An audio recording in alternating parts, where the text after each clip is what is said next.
Oh, il y en a qui l'emporte. Sébastien Ernaud, la victoire des petits.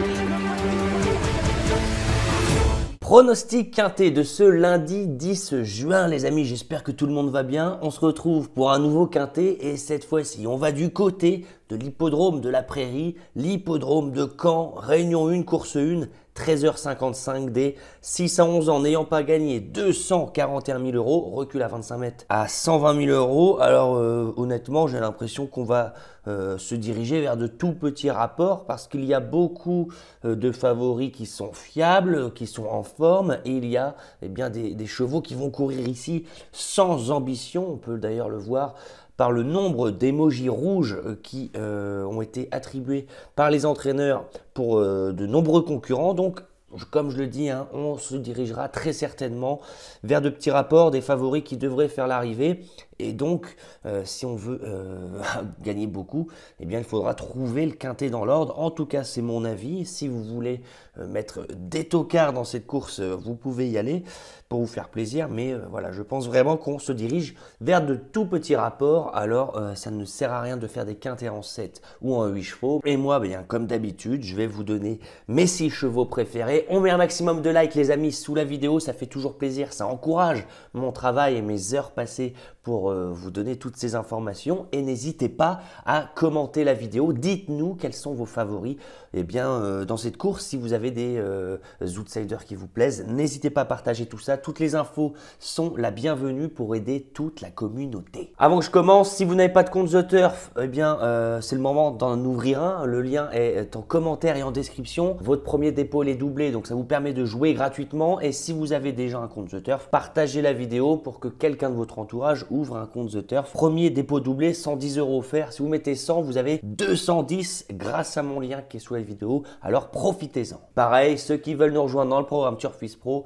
le lien est également en description en commentaire pour recevoir tous les matins dans votre boîte mail mes chevaux repérés. Et d'ailleurs, du côté de Caen, ce lundi 10 juin, j'en ai plusieurs. Donc rejoignez-nous les amis dans le programme Turfis Pro. On vous attend. Et mon favori pour ce quintet du lundi 10 juin, on ira au deuxième poteau et j'ai l'impression quand même que même s'il doit rendre les maîtres, ce 6 ans, ce 9 Iguski Sauton peut potentiellement passer la passe de 3 victoires d'affilée. Pourquoi pas? Tout simplement parce qu'il reste sur 2 succès acquis avec énormément d'autorité.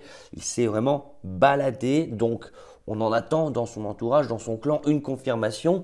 Il est rarement fautif et après un break de quelques mois, là, une course de rentrée ferrée, eh bien, on sent que le cheval il est vraiment au top. 2 victoires récentes acquises avec énormément d'autorité. Mathieu Abrivard revient au sulky. Voilà, aucune contre-indication. Il fait partie des plus jeunes. Il est vrai que rendre les maîtres à Caen, même si la ligne droite est longue, c'est pas si évident que ça. Mais il y a quelques chevaux assez durs au second poteau qui peuvent potentiellement ramener sur un plateau ce numéro 9, Iguski Sauton, qui sera mon favori. En deuxième position, je tente un coup de poker. Il fera partie des 8-9 chevaux en vue, je pense, des 8-9 favoris de la presse.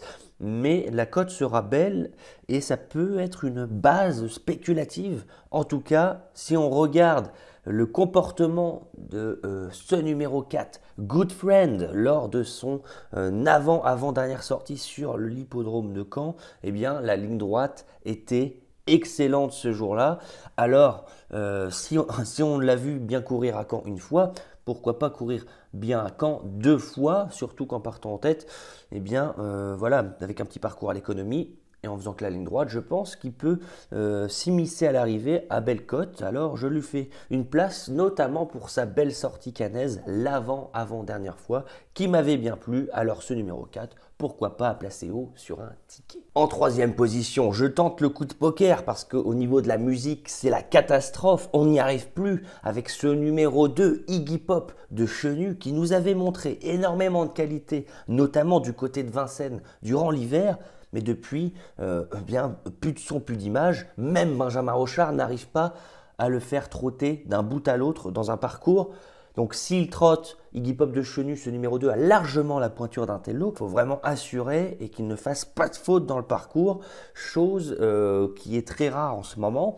Alors sa dernière sortie à Durtal, j'ai regardé la course en replay, les allures étaient bien, on sentait bien que Pierre Pellereau devait assurer dans les tournants, dans la ligne droite, mais voilà, il a su trotter la dernière fois. Donc si ce numéro 2, Iggy Pop de Chenu, mené en plus par Benjamin Rochard qui revient un sulky, reste sage aujourd'hui, je pense, qui peut même s'imposer, reste à voir si, comme je l'ai dit, il sera décidé. Je le place seulement 3e parce que je sais que vous êtes nombreux à prendre mes 2 premiers en base, pour vous dire que c'est pas une base, mais voilà, si vous voulez placer premier sur un ticket, c'est pas déconnant du tout parce qu'il a largement la pointure d'un tel lot. En 4e position, je fais une place au 10 Eliossi, régulier, un bon élément de l'écurie de Sébastien Hardy. Bon, il est régulier, fait pas de faute, ça c'est un atout. Il connaît l'hippodrome de Caen, il s'y est déjà bien comporté. 3 sorties, 2 3e places. Donc voilà, on a une réelle aptitude.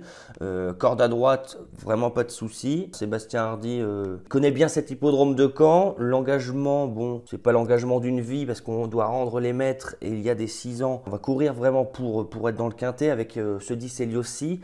On court avec des ambitions. Ce cheval, il est dur. Sébastien Hardy, je sais qu'il va lui mettre 2-3 artifices qui vont pouvoir le booster un petit peu. Alors, je lui fais une place à ce 10 Eliossi. En 5e position, on ne va pas s'étaler, mais le 11 Instinct d'âme redescend tout de même de catégorie. Certes, sa musique est décevante ces derniers temps, mais il courait la dernière fois à Enghien dans un très très bon lot et on l'a vu cet hiver. Eh bien, courir dans des lots bien plus relevés que le lot du jour. Alors oui, il faut un petit peu rassurer son entourage parce que ça fait longtemps qu'on n'a pas été vu sur les premières marches du podium. Mais d'un autre côté, on redescend nettement de catégorie ici avec Gabriele Gelormeni, le pilote italien qui sera aux manettes. Ce 11 Instinct d'âme doit au moins figurer dans le quintet s'il ne veut pas décevoir son entourage parce que là c'est vrai qu'on redescend quand même de quelques étages. Et pour compléter la sélection, eh bien le 8, Inky Perrine qui est un peu sur courant alternatif, soit là, soit pas là du tout, soit fautif. Voilà, on ne sait pas trop sur quel pied danser. C'est pas la jument qui est des plus régulières. D'ailleurs, je voulais vous préciser, attention, on va arriver dans la belle saison là, en été et il faut prendre en compte aussi qu'il y a beaucoup de juments qui l'été sont en chaleur, donc qui font des contre-performances parce que les hormones travaillent. Donc voilà, quand on arrive en été, attention les amis avec les femelles, regardez bien les échauffements et regardez bien surtout ce que disent les entraîneurs avant la course parce que des juments qui sont en chaleur, voilà, c'est pas très très bon non plus, elles ont tendance à faire des sous-valeurs par rapport à leur potentiel. Aujourd'hui, Inky Perrine, ce numéro 8, fait face à un engagement de choix, une 6 ans à la limite du recul au premier poteau, la plus riche du premier poteau, attention, Inky Perrine, menée par Paul Ploquin, le très en forme Paul Ploquin en ce moment qui a notamment gagné ce week-end une très belle course avec Crack Time Atout du côté de Vincennes. Voilà, ça sera ma sélection et ma sélection se finira par ce 8 Inky Perrine. Je récapitule les amis, ma sélection en première position le 9 Iguski Sauton qui vient de se balader à 2 reprises. On attend une confirmation, pourquoi pas un hat-trick, 3 victoires d'affilée. En 2e position, le 4, Good Friend, qui m'avait bien plu lors de sa dernière sortie cannaise. En 3e position, le 2, Iggy Pop de Chenu. S'il est décidé, il a la pointure d'un tel lot. En 4e position, le 10, Eliossi, cheval qui fait toutes ses courses. Son entraîneur va le mettre dans les meilleures conditions pour un bon résultat. En 5e position, le 11, Instinct d'âme avec Gabriele Gelormeni qui redescend ici de catégorie. Et pour compléter la sélection, le 8, Inky Perrine avec Paul Ploquin. Voilà, très bon engagement partant en tête. Elle fait partie des plus jeunes. Je viens de me rendre compte que j'ai fait l'impasse sur Illusive Glory, qui sera bien évidemment un gros regret, parce qu'elle est très en forme. Pas fait attention à sa candidature. C'est vrai qu'elle est très très en forme. Elle va encore une fois faire sa course, ce numéro 3, Illusive Glory, qui compléterait ma sélection en 7, les amis. Je serai demain sur l'hippodrome de Caen pour ceux qui seront également sur l'hippodrome de la Prairie. Eh bien, on se croisera demain. Sur ce, les amis, j'espère que cette vidéo vous a plu. Je vous souhaite vraiment beaucoup de chance au jeu. On se dit à demain pour ceux qui seront sur l'hippodrome de Caen. Et à bientôt. Ciao.